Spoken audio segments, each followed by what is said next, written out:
राष्ट्रवादी काँग्रेसमध्ये पुन्हा एकदा राजकीय घडामोडींविषयी चर्चा रंगली आहे। विशेषतः सुनेत्रा पवार या विधानसभेच्या सदस्य झाल्यानंतर त्यांनी राज्यसभेच्या खासदारकीचा राजीनामा दिलाय।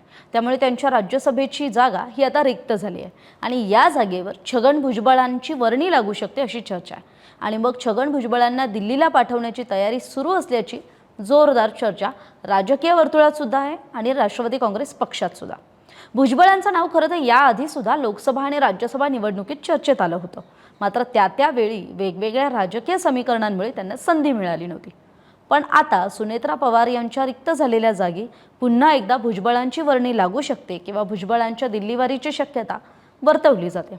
आणि जर हा निर्णय सकारात्मक झाला तर ही केवळ एका जागेची भरती होणार नाहीये, तर महाराष्ट्रातील राष्ट्रवादीचं समीकरण, येवल्याचं राजकारण, मंत्रिमंडळाची रचना आणि ओबीसी नेतृत्वाचा राष्ट्रीय प्रभाव या सर्व पातळींवर त्याचे पडसाद आणि परिणाम दिसू शकतात।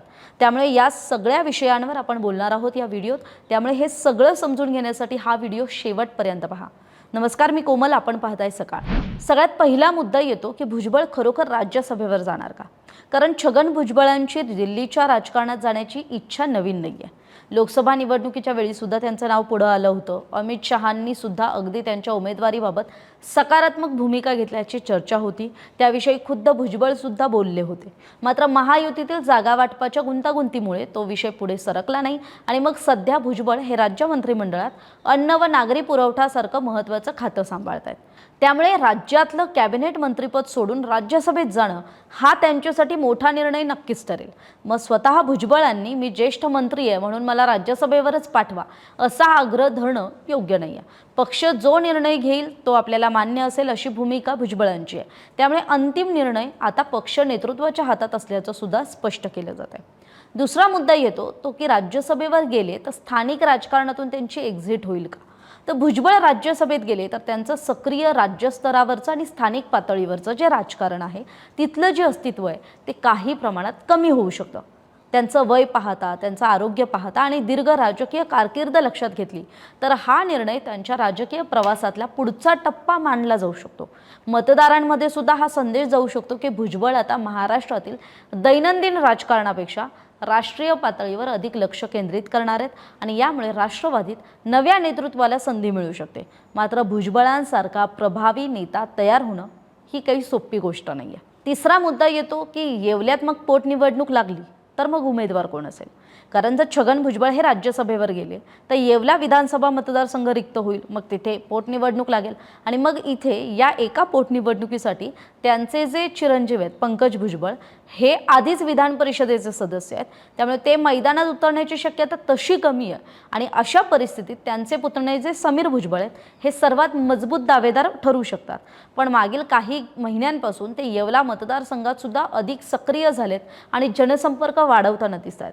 स्थानिक स्वराज्य संस्थांच्या निवडणुकांमध्ये सुद्धा समीर भुजबळांनी महत्त्वाची भूमिका बजावली होती। जर समीर भुजबळ विजयी झाले तर भुजबळ कुटुंबाकडे 1 खासदार आणि 2 आमदार असे प्रभावी राजकीय प्रतिनिधित्व असेल। तर हे पक्षात स्वीकारलं जाईल का याबाबत चर्चा असली तरी येवल्यात मात्र भुजबळ कुटुंबाचं वर्चस्व लक्षात घेता पक्षाला हा पर्याय मान्य करावा लागू शकतो। चौथा मुद्दा येतो भुजबळांनंतर मंत्रिपद कुणाला? म्हणजे भुजबळ राज्यसभेवर गेले तर त्यांचं मंत्रिपद सुद्धा रिक्त होईल आणि मग यावर अनेक नेत्यांची नजर असेल।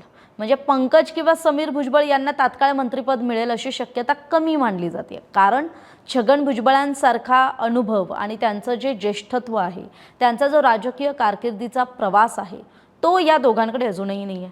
त्यामुळे राष्ट्रवादीतील इतर इच्छुक आमदारांना मंत्रिपदाची संधी मिळू शकते। यामुळे पक्षातील अंतर्गत समीकरणं सुद्धा बदलू शकतात। पाचवा मुद्दा येतो तो म्हणजे दिल्लीत ओबीसी नेतृत्वाला नवा आवाज मिळेल का? छगन भुजबळ राज्यसभेत गेले तर राष्ट्रीय पातळीवर ओबीसी समाजाचे प्रश्न अधिक ठळकपणे मांडले जाऊ शकतात। म्हणजे गोपीनाथ मुंडेंनंतर महाराष्ट्रातून ओबीसी समाजाचा प्रभावी आणि आक्रमक आवाज संसदेत ऐकू येण्याची शक्यता आहे। भुजबळ यांचा देशभरातील ओबीसी संघटनांशी मजबूत संबंध आहेत, त्यामुळे केंद्रातल्या सत्ताधारी पक्षालाही त्यांच्या उपस्थितीचा राजकीय फायदा होऊ शकतो। विशेषतः मनोज जरांगे पाटील यांच्या मराठा आरक्षण आंदोलनाच्या पार्श्वभूमीवर ओबीसी समीकरण हे अधिक महत्त्वाचं ठरतंय। आणि मग छगन भुजबळ जर राज्यसभेवर गेले तर हा केवळ एका नेत्याचा दिल्लीकडे प्रवास ठरणार नाहीये, त्यातून येवल्यात पोटनिवडणूक लागेल, भुजबळ कुटुंबातील उत्तराधिकारी ठरेल, मंत्रिमंडळातील फेरबदल आपल्याला पाहायला मिळतील, राष्ट्रवादीतलं नवं सत्ता संतुलन बघायला मिळेल आणि दिल्लीतील ओबीसी नेतृत्व, या अशा अनेक मोठ्या घडामोडींना सुरुवात होऊ शकते। त्यामुळे आता सर्वांचं लक्ष लागलंय की राष्ट्रवादी काँग्रेस पक्ष आणि सुनेत्रा अजित पवार यांच्या अंतिम निर्णयाकडे त्यांचं लक्ष असेल। त्यामुळे तुम्हाला काय वाटतं, तुमच्या मते छगन भुजबळ राज्यसभेवर जावेत का आणि येवल्यात त्यांचा वारसा कोण पुढे नेईल? याविषयी तुमची मतं कमेंट बॉक्समध्ये कमेंट करून व्यक्त व्हा।